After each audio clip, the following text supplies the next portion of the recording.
Rádio Rio de Janeiro, a emissora da Fraternidade, passa a apresentar Luz na Penumbra, programa que leva ao seu coração a mensagem da doutrina espírita.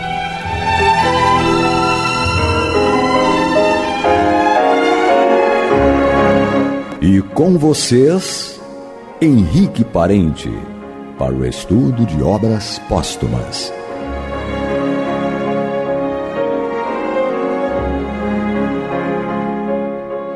Querido amigo ouvinte, e é sempre com muita alegria que aqui nos encontramos diante dos microfones da Rádio Rio de Janeiro, através do programa Luz na Penumbra, e aqui estudo de obras póstumas, onde nos encontramos, que temos essa possibilidade de diálogo, de reflexão. E como eu disse, eu me sinto muito feliz por estar aqui com essa oportunidade. Eu me chamo Henrique Parente e aqui estamos durante o dia que me cabe, de estudos, para poder levar ao amigo ouvinte essa oportunidade, eu diria assim, de refletir a respeito desses temas que são muito interessantes, desses trabalhos realizados por Kardec, que tem nos proporcionado grandes descobertas e nos dando outras tantas possibilidades de avaliarmos todas as questões até o momento em termos de evolução espiritual e reavaliarmos outras tantas questões e posicionamentos, e sempre olhando para o futuro, porque é lá no futuro que as coisas vão tornar-se assim mais compreensíveis.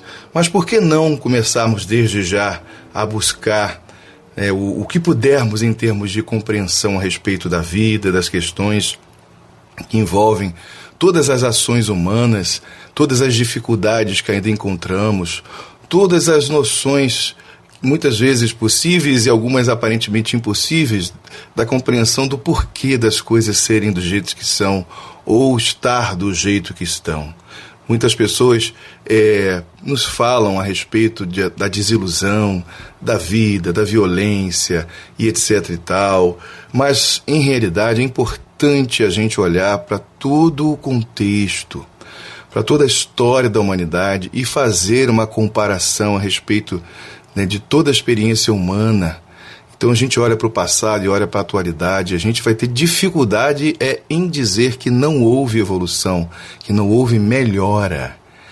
Na questão 784 do Livro dos Espíritos, estes queridos amigos de ordem superior em termos espirituais já nos advertiram a respeito disso.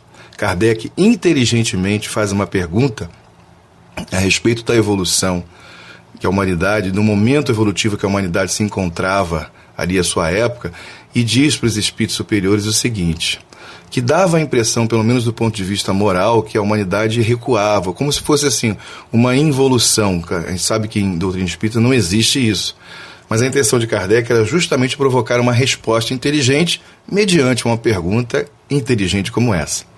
E os espíritos chamaram nossa atenção dizendo o seguinte: engana-se, observa o conjunto e verás que a humanidade avança, pois vai compreender do dia a dia a questão das reformas das instituições, e que o ser humano vai compreendendo melhor o que é o bem e o que é o mal.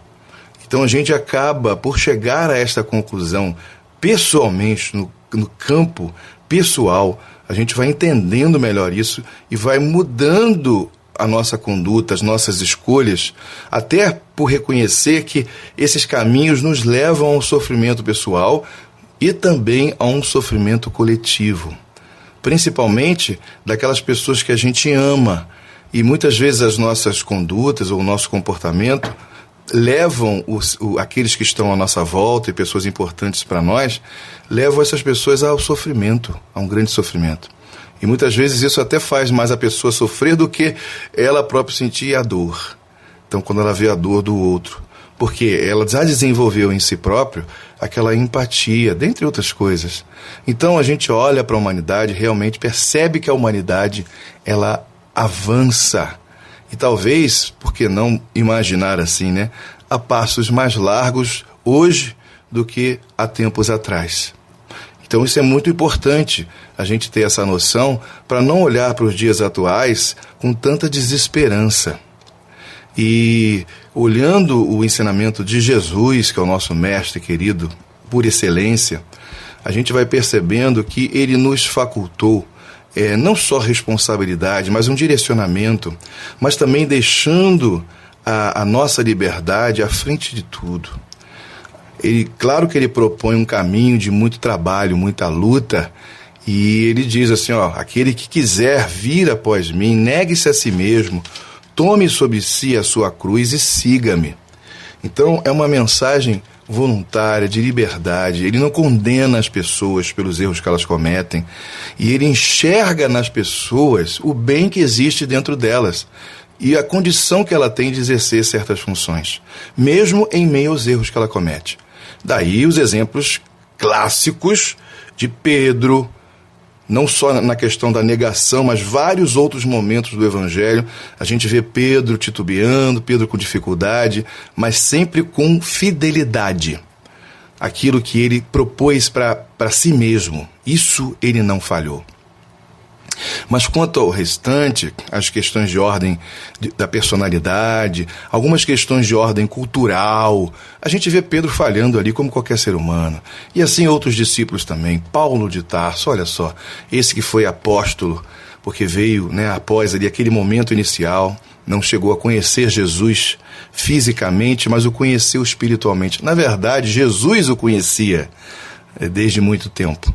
Como é dito lá em Atos dos Apóstolos, Paulo era vaso escolhido, ou seja, alguém que reencarnou com uma tarefa para realizar. Mas como não era ainda um espírito extremamente elevado, ali, no sentido da palavra, ele titubeou, ele seguiu um caminho oposto e foi chamado a atenção a tempo. E ouviu a voz que o chamava a atenção. E mudou completamente. Então, para a gente ver, querido amigo ouvinte, que ninguém precisa ser perfeito, mas a gente precisa, sim, tomar uma decisão. É preciso escolher um caminho e seguir aquele caminho. Vamos cometer erros, vamos fazer bobagens, vamos falar coisas que não deveríamos, vamos botar, às vezes, os pés pelas mãos, como dizemos por aí muitas vezes, mas ainda assim, continuemos nesse caminho, não por hipocrisia, mas porque escolhemos estar nesse caminho. E aí sim, a gente talvez entenda melhor quando Jesus diz assim, tome sobre si a sua cruz e siga-me. Ou seja, as suas próprias dificuldades, as suas próprias demandas. E assim a gente vai. Estamos chegando no final desse ano, e aí com essa proposta de renovação sempre, não pela mudança do ano, mas pela mudança da proposta de viver o novo ano, mas talvez o novo dia, o novo instante, quem sabe. Nós estamos estudando o livro Obras Póstumas e hoje temos a intenção de terminar aqui esse texto magnífico que fala sobre a fotografia e telegrafia do pensamento. Estamos algumas semanas tratando desse tema, sem pressa, porque o ideal é a gente entender o melhor possível. Não precisamos correr aqui com a intenção de acabar. Porque tem que acabar, tem que ter outro tema. Não.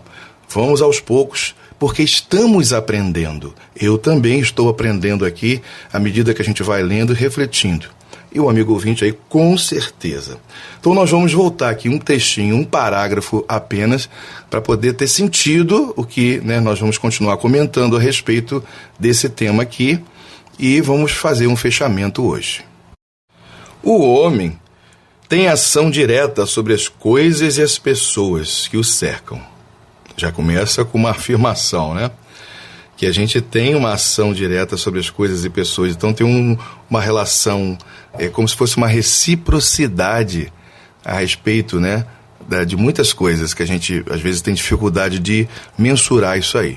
Mas existe uma penetrabilidade em relação à emissão de um fluido, como se fosse uma energia própria, onde as coisas meio que se entrelaçam. Elas não se confundem, não se transformam a outra coisa, isso não. Mas é um estado de proximidade tão grande, onde a gente muitas vezes se identifica com aquilo ali. Então fica muito próximo da essência de algo, ou da essência de uma outra pessoa. Daí estabelecermos aí uma relação muito próxima de influência uns com os outros. Muitas vezes uma pessoa, continuando aqui o texto, de quem pouco caso se faz, exerce influência decisiva sobre outras de posição superior. E olha que coisa, né? Então, a gente tem algo em nós, ou seja, algumas pessoas possuem algo nelas próprias, onde elas, mesmo aquém de certas pessoas, talvez no sentido intelectual que seja, né, arriscando aqui essa afirmação, elas podem exercer uma influência sobre outras pessoas, essas outras pessoas, né, sem que estas percebam isso muitas vezes. Então é como se fosse um poder sobre a outra, né? Uau, caramba, isso é possível? É sim. E não é difícil da gente perceber isso. Hoje em dia, mais do que no passado. Porque a gente vê isso todos os dias aí, em relação a muitas questões, vinculados aí principalmente aos grupos, né, às coletividades, onde formam-se grupos, sejam com temas ligados à religião, à filosofia, à política, ao esporte. A gente vê uma influência mútua acontecendo, né? Já diz aí um querido pedagogo brasileiro, o Paulo Freire, dizendo que as pessoas elas se educam mutuamente, né? É um sentido que a gente passa a perceber através da influência da própria pedagogia construída e percebida por esses professores queridos, né? Que existe aí um caminho onde um influencia o outro. Mesmo aquele que sabe mais pode aprender com o que sabe menos e vice-versa, né? Então é muito bacana a gente perceber esse tipo de coisa acontecendo às nossas vistas aí. E aqui ele continua.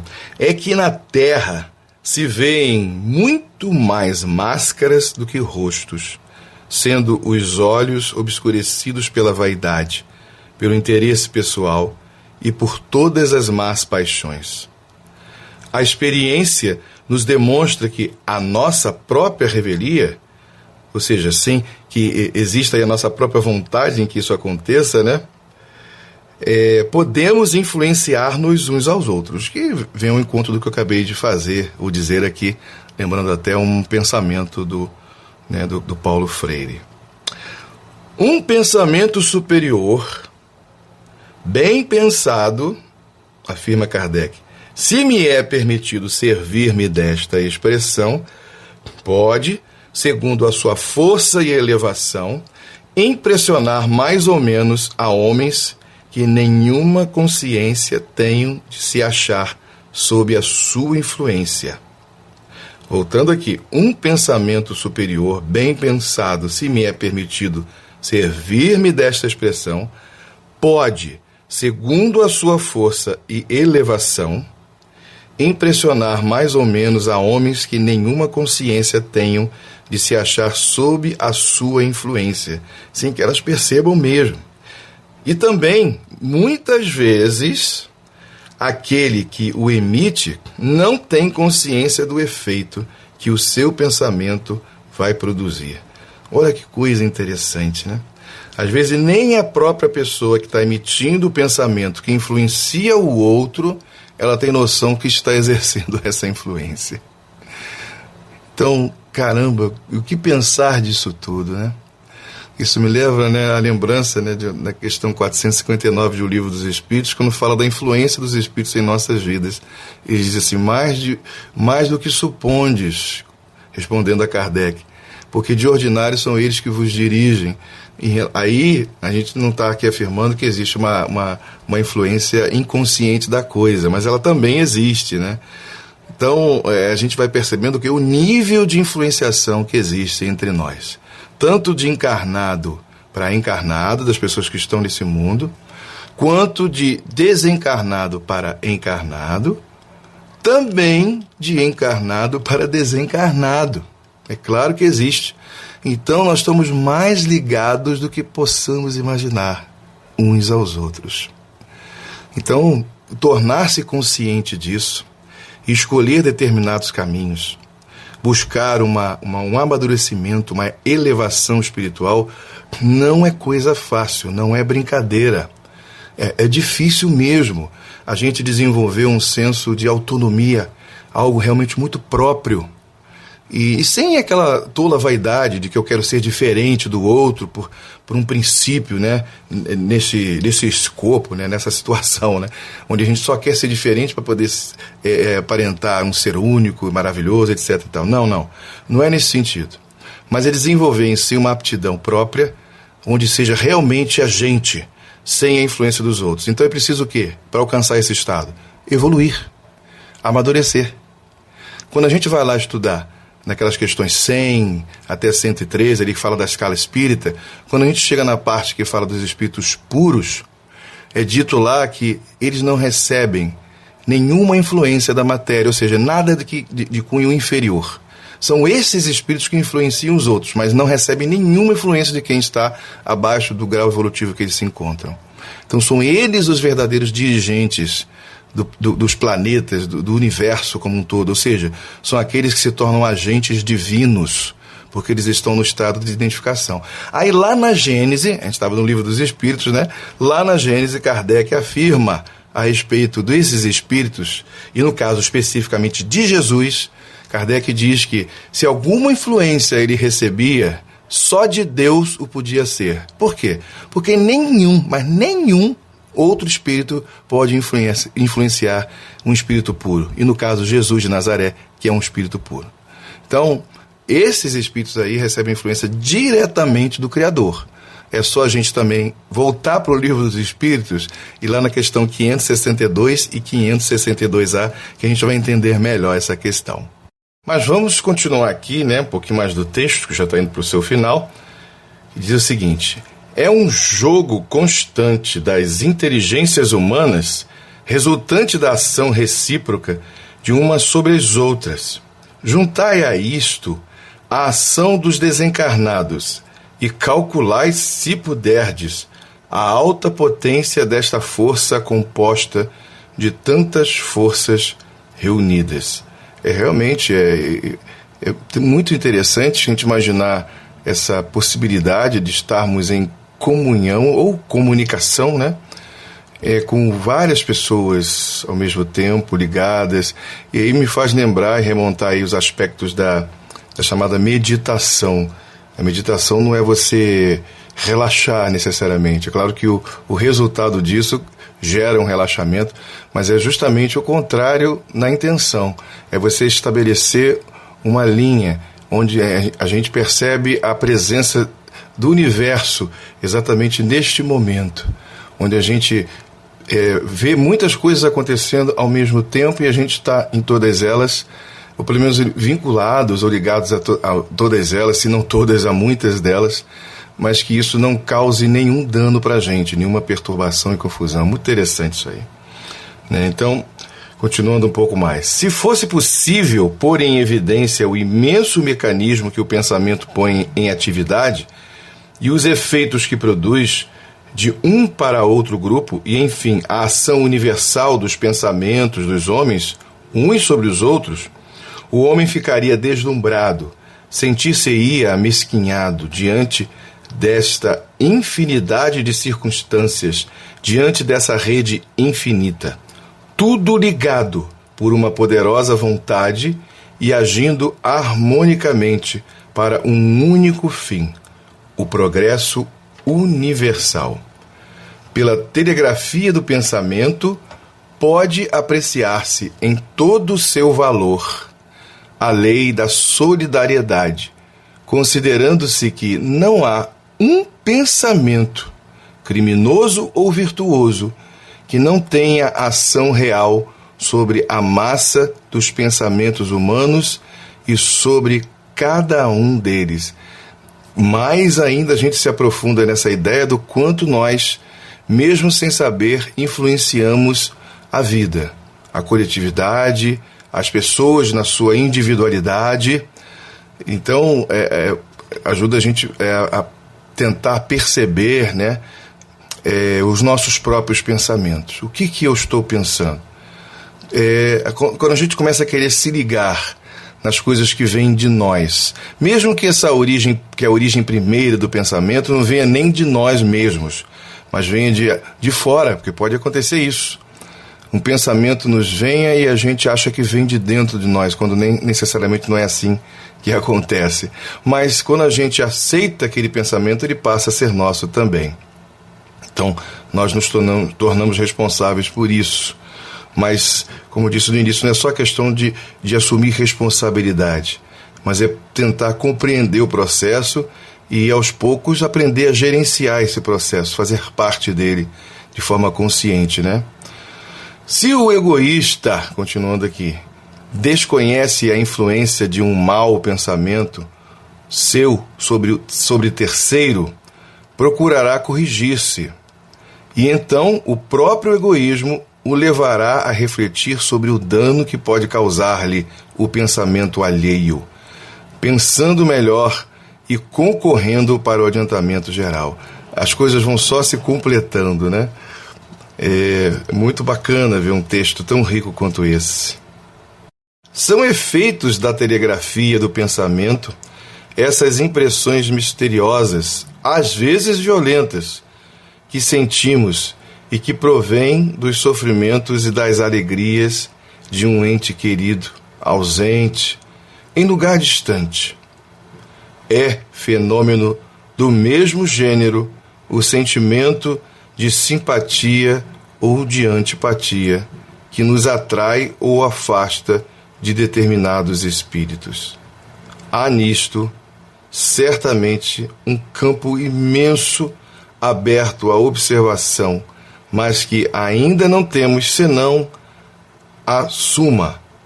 O estudo dos pormenores será a consequência de um conhecimento mais completo das leis que regem a ação dos fluidos entre uns e outros. Ponto final. Finalmente terminamos o texto tão rico, né?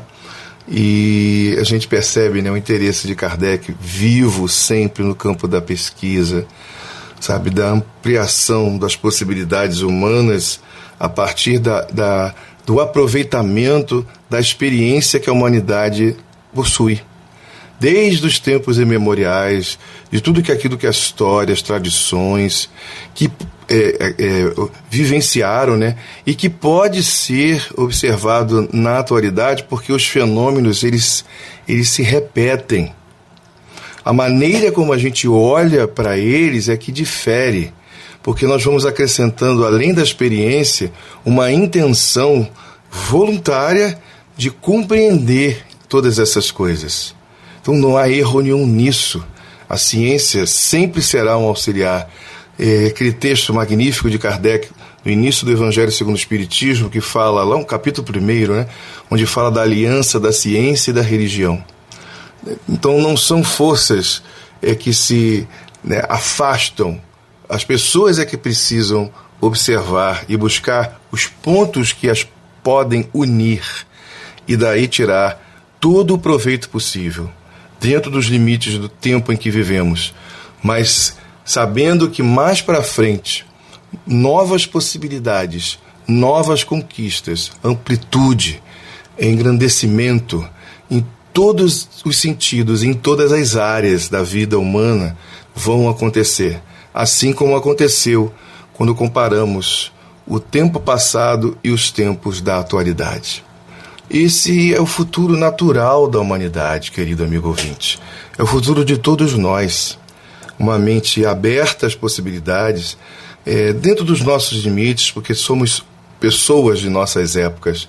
Então todos nós vamos ter limites para certas coisas. Algumas a gente entende serem realmente muito ruins, mas é preciso que haja respeito para que as outras possam vivenciá-las, desde que elas não causem dano real, mas real, para a coletividade. Mas aí existem as leis que os homens criaram por conta disso aí. Cabe a gente aceitar a vida como ela é e trabalhar pelo melhor dela, para que a gente possa ajudar a contribuir para que um mundo novo, um mundo melhor aconteça. E não tentar impedir que as coisas aconteçam, o que vai causar um efeito oposto do que a gente desejaria, daquele desejo que vem lá do íntimo de cada um de nós. Querido amigo ouvinte, eu vou ficando por aqui hoje, mais uma vez, feliz de ter terminado esse texto tão rico e tão maravilhoso, mas deixando aqui o amigo ouvinte ainda na continuidade dos estudos das obras de Allan Kardec. Não desligue o seu rádio, Hoje vem aí o estudo do Evangelho segundo o Espiritismo com nosso querido irmão Antônio de Pádua. Muita paz a todos. Você está ouvindo o programa Luz na Penumbra.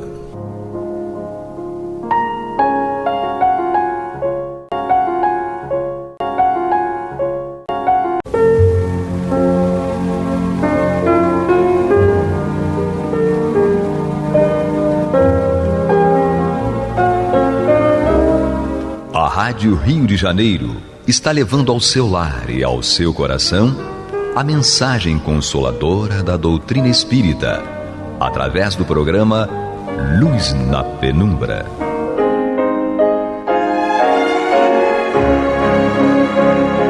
E com vocês, Antônio de Pádua Barbosa, para comentar o Evangelho segundo o Espiritismo da obra codificada por Allan Kardec. Muito boa noite, meus amigos. Estamos mais uma vez aqui no nosso amado programa Luz na Penumbra, no qual nós vamos estudar o Evangelho segundo o Espiritismo de Allan Kardec. Estamos no seu capítulo 5, Bem-aventurados os aflitos. E hoje há uma mensagem de François-Nicolas Madeleine, o cardeal Morlot, em Paris, 1863, e que tem por título: A felicidade não é deste mundo. Realmente o título já explica tudo, né? Mas vamos ler aqui o que nos diz o cardeal Morlot. Não sou feliz. A felicidade não foi feita para mim, exclama geralmente o homem em todas as posições sociais. Isso, meus caros filhos, prova melhor do que todos os raciocínios possíveis a verdade desta máxima do Eclesiastes. A felicidade não é deste mundo. Com efeito, nem a riqueza, nem o poder, nem mesmo a juventude em flor são condições essenciais à felicidade. Digo mais, nem mesmo a reunião dessas três condições tão desejadas, porque incessantemente se ouvem no meio das classes mais privilegiadas pessoas de todas as idades se queixarem amargamente da situação em que se encontram. Antes de prosseguirmos, vou fazer aqui um pequeno esclarecimento, porque esta frase, a felicidade não é deste mundo, trazida aqui pelo cardeal Morlot, e ele diz que essa verdade é uma máxima do livro Eclesiastes, lá da Bíblia. A felicidade não é deste mundo. Na realidade, esta frase, assim como está, não faz parte do texto do Eclesiastes. Mas o que acontece? O Eclesiastes todo é um livro mostrando passagens a respeito da felicidade e mostrando que há várias coisas que acontecem conosco que demonstram que nós não estamos aqui nesta vida buscando, ostentando a felicidade. Então, ao ler o Eclesiastes, você mesmo pode chegar à conclusão, então, que a felicidade não é deste mundo. Então, é uma conclusão que você pode tirar, como o cardeal Morlot tirou, do texto completo do Eclesiastes. Então, é uma máxima extraída do texto do Eclesiastes. Não porque esta frase esteja lá, mas é uma conclusão que você pode tirar após ler o Eclesiastes. Então não tem assim, Eclesiastes capítulo tal, item tal. Não tem isso. Apenas é uma conclusão que você pode tirar daquilo. É como a gente dizia quando conta uma historinha e pergunta qual é a moral da história. Você conta uma história e depois a pessoa tem que dizer a você, numa frase, o que ela entendeu daquilo ali. Não quer dizer que aquela frase que ela pensou está no texto que você leu ou que você falou, né? É apenas uma conclusão. É só para a pessoa ficar esclarecida a respeito. Diante de tal resultado, é inconcebível que as classes laboriosas e militantes invejem com tanta avidez as condições das que parecem favorecidas pela fortuna.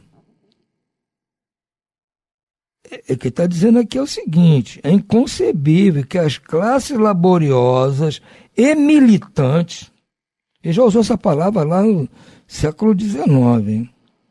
Invejem com tanta avidez as condições das que parecem favorecidas pela fortuna, porque nós sabemos disso.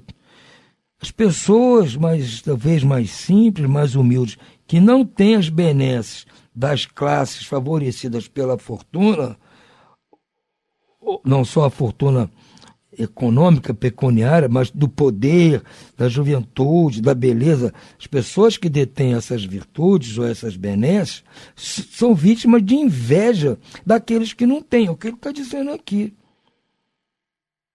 Né? Pessoas das classes laboriosas e militantes ficam com inveja dos outros, mas não sabem que esses outros têm outro tipo de problemas, porque ninguém aqui está livre das encrencas do dia a dia. Não é porque é rico, bonito, poderoso que não vai passar por dificuldades. Neste mundo, por mais que se faça, cada um tem a sua parte de labor e de miséria, sua cota de sofrimentos e de decepções, pelo que é fácil chegar-se à conclusão de que a Terra é um lugar de provas e expiações. Então as provas e expiações são para todos que estão aqui, independentemente de qualquer situação material, moral, de saúde ou lá que seja, que a pessoa tenha. Porque ela pode não ter problema de dinheiro, não pode ter problema de saúde, não pode ter problema de feiura, do que for. Mas tem outros problemas que às vezes aquele que não tem tudo isso não gostaria de ter o problema dessa pessoa rica, que é um problema muito mais complicado. Então nós não podemos ficar aqui tecendo comparações. Nós temos que assumir as nossas dificuldades e tentar resolvê-las, administrá-las, como eu falei no programa anterior, encarar e tentar administrar. Não adianta ficar com inveja, nem menosprezando e querendo tirar daquele que tem alguma coisa que você não tem. Não adianta, não vai resolver o problema. Porque essas pessoas têm seus problemas lá. E não cabe a nós aqui ficar julgando. Cada um tem seu problema. Como se diz aí, cada um no seu quadrado. Então aqui na Terra todo mundo está passando por dificuldades. Assim, pois, os que pregam que a Terra é a única morada do homem e que somente nela e numa só existência lhe é permitido alcançar o mais alto grau das felicidades que a sua natureza comporta, iludem-se e enganam os que os escutam, considerando que está demonstrado por experiência multissecular que só excepcionalmente este globo apresenta as condições necessárias à completa felicidade do indivíduo. Bom, mais uma vez ele está nos dizendo aqui, aqueles que pregam que a Terra é palco de uma única existência, é a única morada do universo, é palco de uma única existência para cada um, e que nesta existência vai ser permitido a pessoa chegar ao grau mais alto de felicidade que a natureza comporta, estão iludidos. Eles se iludem e enganam as pessoas que os escutam, porque eles ficam falando e convencem as pessoas disso. Não, porque que o fulano tem isso, tem aquilo, tem que tirar porque ele é beneficiado, eu não sei o quê. Não é problema nosso. Cada um tem que administrar o seu cada qual, a sua contingência. Se eu não estou satisfeito com as minhas condições, vou lutar para mudar. Se der, muda. Se não der, peço a Deus para me ajudar e vou fazer por onde merecer a mudança. Agora, ficar eu revoltado, ainda convocar pessoas para ficarem revoltadas, só atrasa todo o processo. Porque diz, está considerando que está demonstrado pela experiência multissecular que só excepcionalmente este globo apresenta as condições necessárias à completa felicidade do indivíduo. Em tese geral, pode-se afirmar que a felicidade é uma utopia, a cuja conquista as gerações se lançam sucessivamente sem jamais conseguirem alcançá-la. Se o homem ajuizado é uma raridade neste mundo, o homem absolutamente feliz jamais foi encontrado. Então, ele já falando aqui, que já é uma raridade encontrar alguém com juízo neste mundo. Ele está falando a verdade. É difícil encontrar alguém com juízo. Encontrar alguém absolutamente feliz ainda ninguém foi encontrado. Não apareceu um aqui. Talvez só o Cristo. Mas ele diz que ele não é deste mundo, né? Ele diz que o mundo dele é outro. Falou isso para Pilatos. Meu reino não é deste mundo. Então, este mundo aqui, ele chegou para dar o exemplo dele, mas ele não pertence a este mundo. Agora, quem pertence a este mundo, não existe um que pode dizer que é feliz completamente. E com juízo são raros. Aquilo em que consiste a felicidade na terra é coisa tão efêmera para aquele que não se deixa guiar pela ponderação, que só que, por um ano, um mês, uma semana de satisfação completa, todo o resto da existência é uma série de amarguras e decepções. E notai, meus caros filhos, que falo dos felizes da terra, dos que são invejados pela multidão.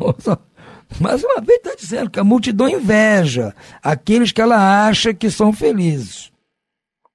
Tem inveja dos artistas, que o artista é bonito, que o artista tem muito dinheiro, né? Aparece nas revistas de fofoca que casou de novo, fez isso, viajou não sei para onde. Então tem inveja desse pessoal. Não sabe o que eles estão passando. Então diz, porque essas pessoas podem eventualmente ter um dia, uma semana, um mês, um ano de felicidade, porque todos nós podemos, na nossa vida, ter momentos de felicidade. Momentos de felicidade. Isso todos nós temos. Todos nós passamos. Nem que seja no dia que seu time é campeão. Você é feliz. Você pode ter 1000 problemas, mas o dia que seu time é campeão, você fica feliz. Passou aquele dia, veio outro campeonato, seu time é rebaixado, já estragou tudo. Mas naquele ano você foi feliz. Então é assim que funcionam as coisas. Consequentemente, se a morada terrena se distingue por ser um local de provas e expiações, há que se admitir a existência, em algum lugar, de moradas mais favorecidas em que o espírito do homem, embora ainda aprisionado num corpo de carne, desfruta dos prazeres inerentes à vida humana em toda a sua plenitude. Então, se a Terra ainda é um planeta com essas dificuldades, nós temos que admitir que deve haver outras moradas aí no universo em que o homem, mesmo ainda tendo que encarnar num corpo material, ele pode desfrutar de prazeres maiores que nós aqui, mais vezes que nós aqui, inerentes à vida humana em toda a sua plenitude. É por isso que Deus semeou no vosso turbilhão esses belos planetas superiores, para os quais os vossos esforços e as vossas tendências vos farão gravitar um dia, quando estiverdes suficientemente purificados e aperfeiçoados. Ou seja, a nossa vez vai chegar. Nós um dia vamos para planetas felizes, planetas ditosos, planetas onde realmente impera a felicidade.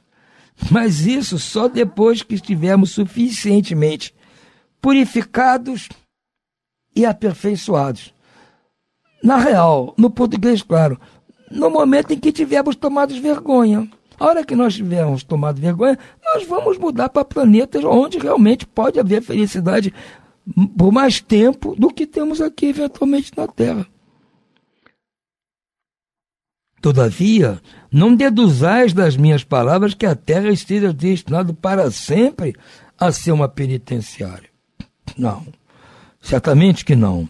Dos progressos realizados, podeis facilmente deduzir os progressos futuros e dos melhoramentos sociais conquistados, novos e mais fecundos melhoramentos.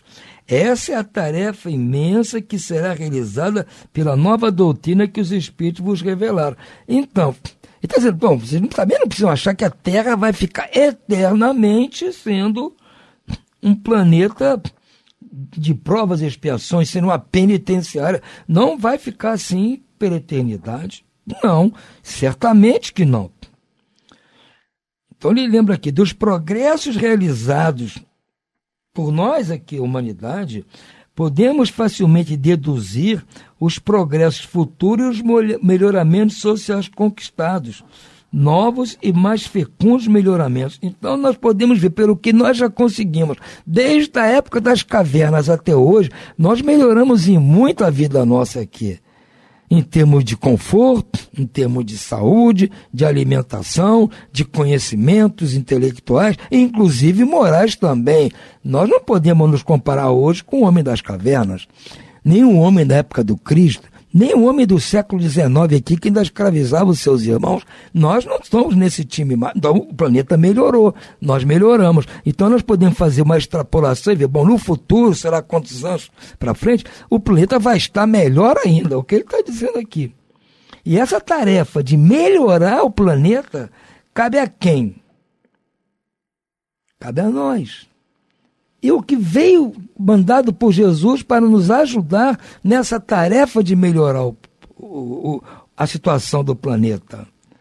A nova doutrina que os Espíritos nos revelaram. Então a doutrina espírita veio para nos ajudar a melhorar o planeta. Ou seja, como eu vou melhorar o planeta? Eu me melhorando, eu aceitando as coisas, eu trabalhando para melhorar o meu mundinho, eu estou melhorando o planeta. Se todo mundo varrer a sua calçada, a rua toda está varrida. Não adianta eu reclamar que o lixeiro não passa, que o gari não vem limpar. Não, cada um varre a sua calçada, então tudo vai ficar limpo. Se todo mundo dirigir no trânsito, obedecendo o Código Nacional do Trânsito, não terão acidentes. Então cada um tem que fazer a sua parte. Se todos fizerem a sua parte, o planeta vai melhorar. É isso que a doutrina vem nos mostrar. O problema foi que eu causei os problemas. É uma coisa individual. Ninguém causou problema, eu vou pagar. Eu estou pagando por aquilo que eu causei. Então quem é que tem que parar de fazer problema? Sou eu tenho que parar de causar problema. Eu tenho que passar a plantar coisas boas. E coisas simples. É levar o lixo amarradinho até o local apropriado, é varrer minha calçada, é deixar minhas coisas arrumadas, é parar meu carro no local adequado. É isso. É cumprimentar as pessoas, tratar com delicadeza aqueles que trabalham e nos atendem, seja numa repartição, seja num supermercado, seja onde for, na condução. Esses profissionais que estão nos servindo, estão nos ajudando, tratá-los com cortesia, delicadeza, com caridade, com cristianismo. É isso que nós temos que fazer. Se cada um fizer a sua parte, aí a felicidade pode começar a aparecer aqui entre nós. Agora, enquanto eu achar que os outros é que tem que fazer, não vai resolver. Então, o cardeal Morlot está sendo muito claro aqui para nós. Assim, pois, meus queridos filhos, que uma santa emulação vos anime, e cada um de vós se despoje do homem velho. Vocês vamos largar esse homem velho que tumultuou esse planeta desde a época do Homo habilis, desde a época do Homo erectus. Desde aquela época que nós estamos tumultuando o planeta. Vamos parar. A doutrina espírita veio para nos mostrar, chega de causar problema, Antônio. Começa a buscar a solução. Consagrai-vos todos à propagação do Espiritismo, que já deu início à vossa própria regeneração. Eu vou propagar aquilo que está me ajudando a me regenerar. Se está sendo bom para mim, vou propagar para os outros. É um dever fazer que os vossos irmãos participem dos raios dessa luz sagrada. Mãos, pois, à obra, meus queridos filhos, que nesta reunião solene todos os vossos corações aspirem a esse grandioso objetivo de preparar para as futuras gerações um mundo em que a felicidade não seja mais uma palavra vã. Então está dizendo, ó, se vocês estão se sentindo bem, porque adotaram, seguiu os preceitos da doutrina espírita, não se furtem a passar adiante. E com que maneira que nós temos que passar adiante? Não é pregando, sair na rua com o livro dos Espíritos na mão, pregando para as pessoas, ou fazendo cara feia para aquele que não aceita. Não é isso. Temos que pregar com o nosso exemplo. No modo como nós vamos tratar as outras pessoas, com caridade, amando o próximo como a nós mesmos, querendo bem, sendo benevolentes com eles, sendo indulgentes, perdoando os eventuais pecadilhos que cometem contra nós ou contra eles próprios.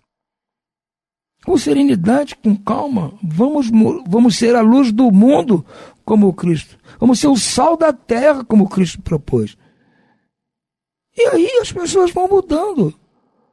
Elas vão ficar essa, poxa, mas por que está acontecendo? Esse cara passa por tanta dificuldade, está aqui sereno, não vive reclamando, está animado, está dando um exemplo. Isso é que nós temos que fazer. Aí o planeta vai mudar. Vai mudar porque eu mudo. Se eu mudar e fizer por onde? os que estão próximos de mim primeiro, a minha mulher, o marido, os filhos, cunhados, todos, seus vizinhos, você vai mostrando que não é bem assim que a coisa funciona. Que se todo mundo fizer uma cara alegre, todo mundo acaba se contagiando. Essa é a ideia passada pelo cardeal Morlot. Aí sim, a felicidade pode começar a ser algo deste mundo. Aí o livro do Eclesiastes vai ser colocado na biblioteca para consulta, só para saber como é que a coisa era no passado. Assim como nós estudamos a história antiga, como é que era na época do Cristo, como é que na época de Roma, época das cruzadas, descobrimento na América, aquela época complicada, está nos livros de história. Então o Eclesiastes vai ser um livro de história, para mostrar como a Terra era no passado. Isso só vai depender de nós, da nossa atuação. Por hora, vamos ficando por aqui. Desejo a vocês todos muito boa noite, muita paz e muita felicidade também.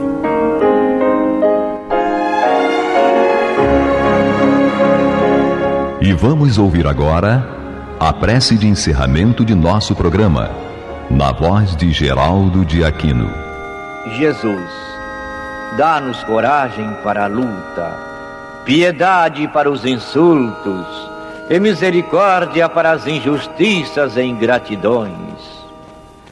Limpa nossa alma de inveja e ambições mesquinhas, de ódio e de vingança o nosso caminho. E que dentro em pouco, ao recolher-nos de novo ao calor do nosso leito, para que o sono nos dê a paz e o esquecimento das tristezas humanas, possamos sentir, Senhor, no mais íntimo de nosso ser, a doçura indefinível do Teu amor e a grandeza incomparável da Tua divina presença. Que assim seja.